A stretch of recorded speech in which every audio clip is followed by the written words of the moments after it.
Welcome to Take 5, your 5-minute inspirational message from Solid Rock, Drogheda. Bristol Airport is not exactly the fanciest, largest or most luxurious airport in the world or in Europe or UK. In fact, I think it's barely the most comfortable airport in Bristol. We've flown in and out of it a few times when we used to take groups of our youth to a Christian event in the west of England, and we sometimes flew some of our youth into Bristol Airport, and I was not impressed by it. However, Bristol Airport has outdone itself by opening up a multi-faith prayer space.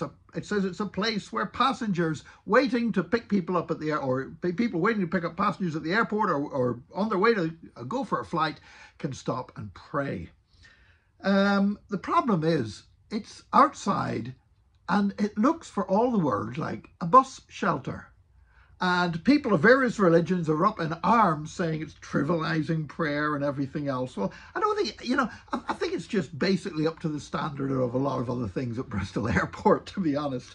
However, I just want to say this, that you don't need a designated space to pray to God.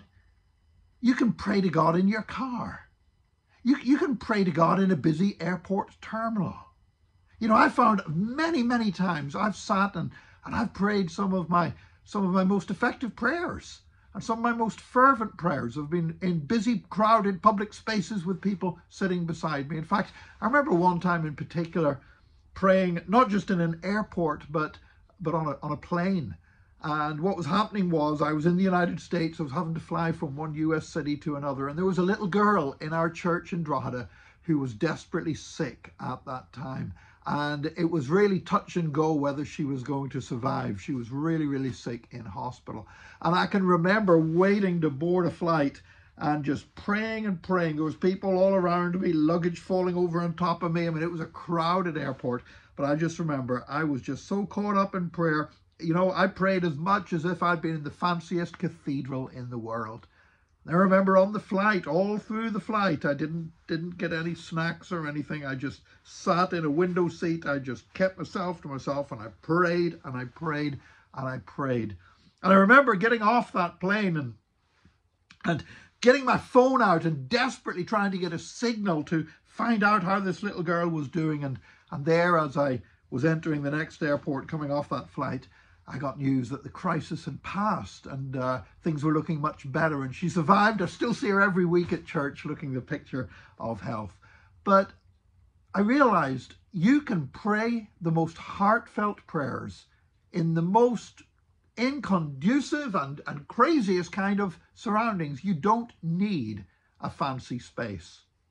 Having said that, Bristol Airport, if you are going to provide a space for prayer, you probably should try to make it look a little bit more like a space for prayer and a bit less like a bus shelter, because otherwise why bother at all? Let just people go to the terminal. I mean, standing outside the newspaper shop in the terminal is going to be more comfortable than standing in something that looks like a bus shelter. But actually, you don't need that. You can pray to God wherever you are. And I would encourage you today, don't wait until the surroundings are right. Don't wait until the situation is right. Bring your needs to God in prayer now, and you'll be surprised. God will answer prayers that you pray in the most seemingly out of place places, but that God still hears the cry of our hearts. God bless you today, and join us again tomorrow for another Take 5, your 5-minute inspirational message from Solid Rock, Drogheda.